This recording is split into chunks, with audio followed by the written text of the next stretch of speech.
Hello and welcome to my video today. We are discussing Colombia. It might be your next destination spot, and I want to recommend the best places to go because we visited a total of 9 places, unofficially like 10. But I'm a Colombian. I was born in Colombia. I came to Canada at a very young age. That's why you don't know an accent.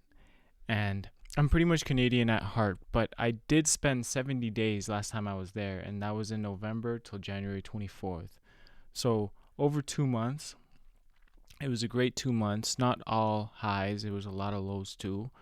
But that also has to do with budgeting, that has to do with many things that we're going to discuss in this video.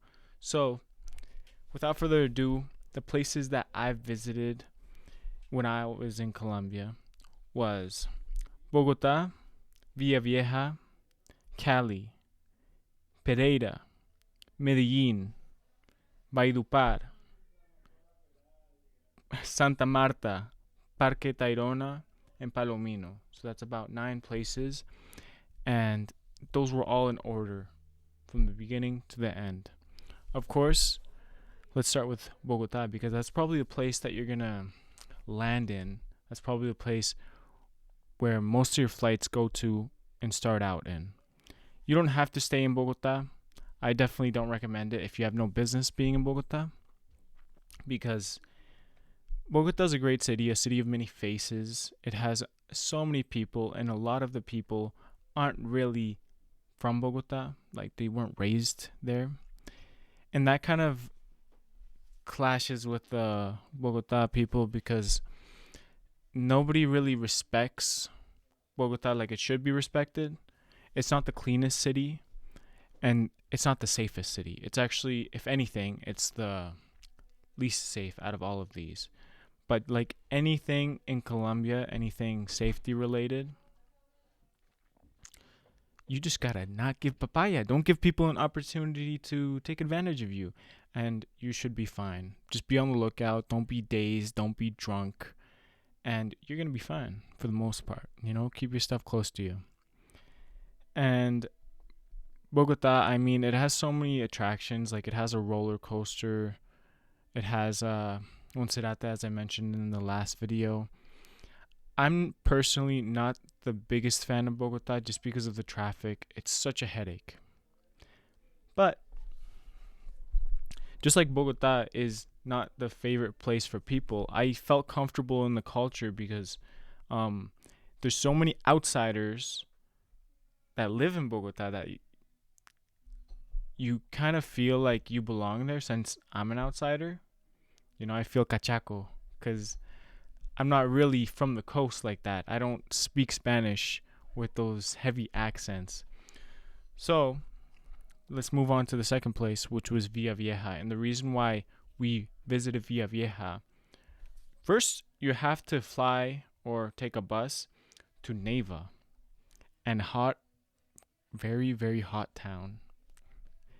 Via Neiva, you can drive like an hour, like 15,000 pesos. You go in the back of a truck and they take you to Villavieja.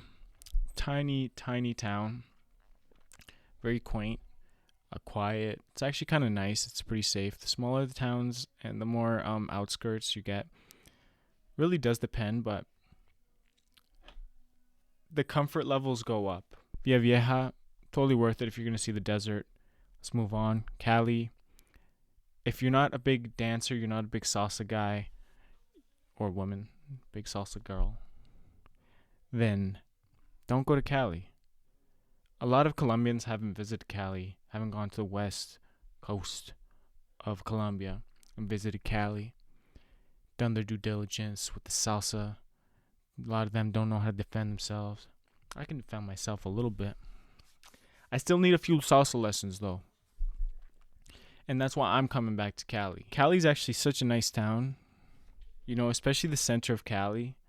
You have no business being outside of the places you do not know in Cali. Just go to the touristy places, go to the nice areas, and you're good. We even walked around while it was raining. We felt pretty safe in the rain. Like, what kind of robber come up to you while it's raining? Can't say Cali's the safest place, but I did feel very welcomed in Pereira, and that's our next one. Pereira is in the Eje Cafetero, the coffee region of Colombia, and you can visit places like Armenia. Manizales is not even too far away from there.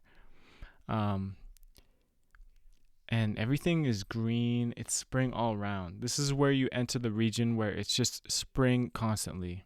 It's so green. It's mountainous. It's beautiful, and I love Pereira, to be honest. Very beautiful. I didn't get to spend that much time there. Maybe I would have gotten a different outlook on how it is.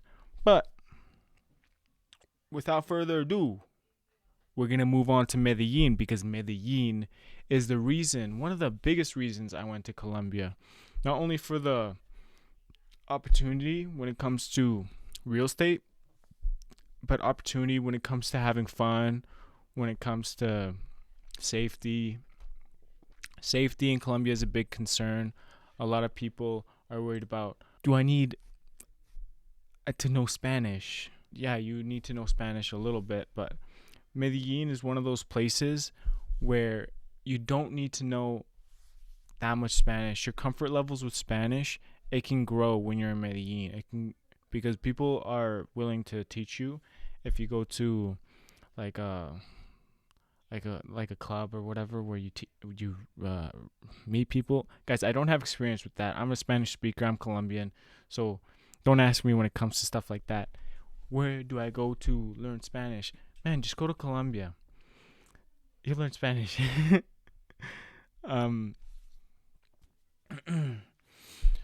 So I stayed in Medellin with my partner, my little brother, and Medellin is one of the most beautiful places.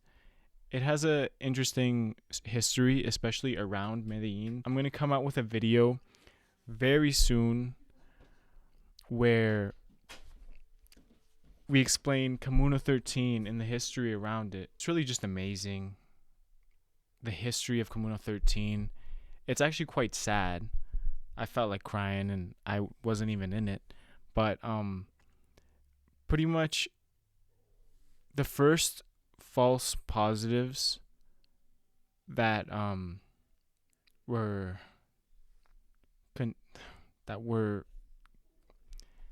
how do I say this? In Comuna 13's history, oh man.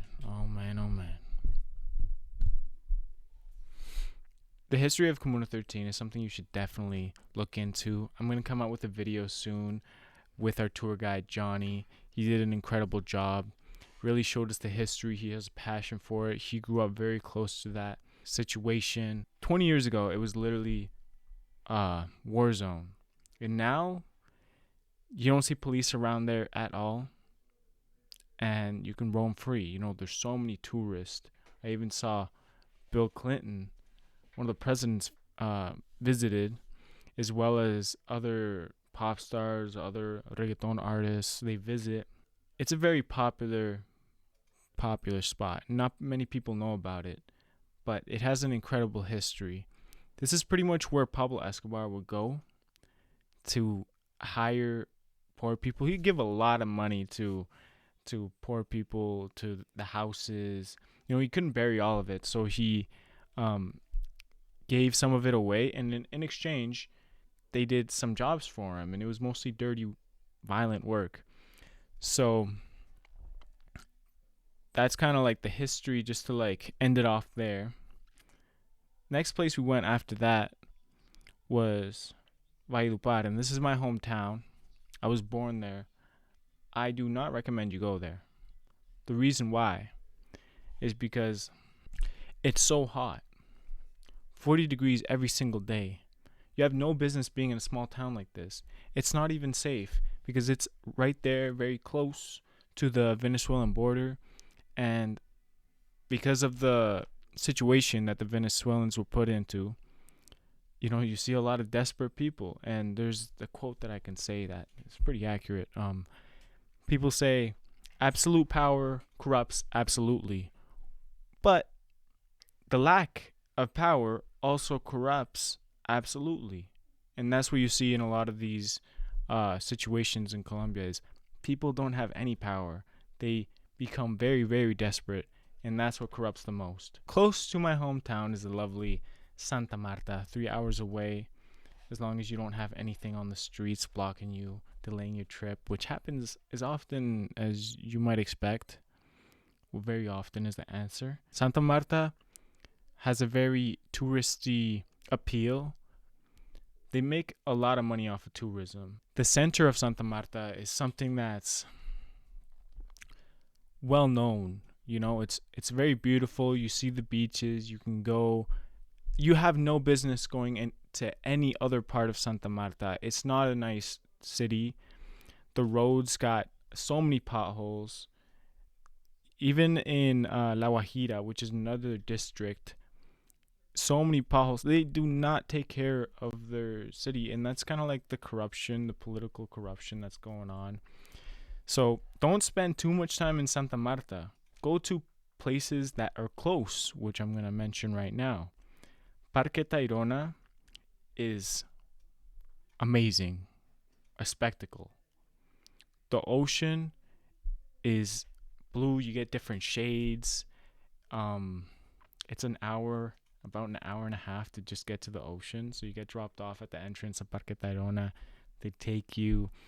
You gotta pay like 15,000 pesos. They take you.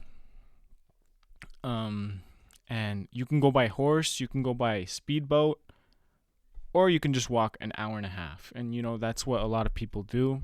We walked a lot, and it was quite tiresome. That's the only thing I would say. If you're not a big hiker, maybe don't go walking, but since I'm healthy and we all are, then we all went. It's one of the best spots.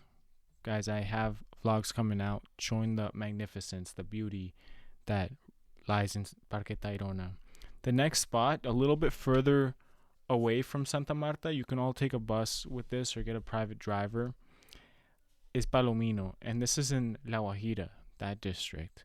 Palomino is amazing. We stayed at the Dream Cabin resort thingy. It's called Dream something, and I'm not going to give the exact name because it's not like they're affiliated to me. I'm just going to say it was surprising how many tourists, how many Europeans, how many Canadians, Americans, all that stuff, they were there. I did not see Colombians really in these touristy type zones just like that because they were like beach towns. They're kind of allowed to charge touristy prices, so keep that in mind. Even though it's not that expensive when you compare it to everything else. The point is, definitely visit Palomino. Definitely visit Parque Tayrona. Go to the coffee region if you want to see different things, amazing things. The coffee region is your spot because there, very close to there, is Medellín, and you have to visit Medellín. You don't have to visit Bogotá. This is a bonus. To the people that love women, I came with my partner, so I had no issue finding any girls out there. I just would ignore them, if anything. But if you're that type of guy, go to Cartagena, go to Medellín. Cartagena is one of the oldest cities in Colombia, and it has some of the most amazing history. Sadly, it's a little bit of a hot spot for red light district activity.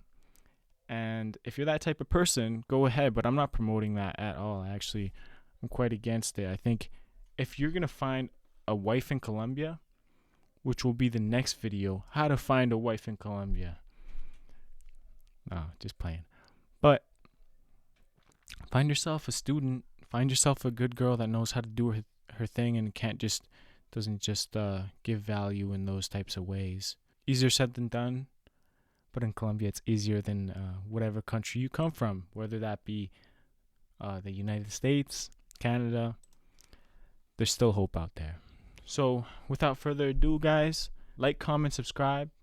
Let me know what you want to see next, because really, I'd be creating these Colombia videos, these journey videos, these vlogs, and I don't know what to put out. I don't know what you guys want. So we're just gonna keep consistent, gonna keep posting, and I'm gonna keep hosting you guys. So God bless. May your travels be safe. If you need any more advice, ask me down below. And next time.